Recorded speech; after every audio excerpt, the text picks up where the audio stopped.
cybersecurity versus data engineering. What does the world need? Both. Both. The world needs both.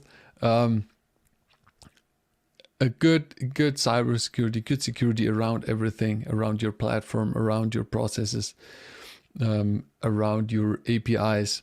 That is the core that you need. As a data engineer, you have I would say you have the basics, and you can do this to some point. But for bigger projects and for bigger companies, and for the more you mature, or your project matures, you should get a cybersecurity expert to look into this stuff. So you need both.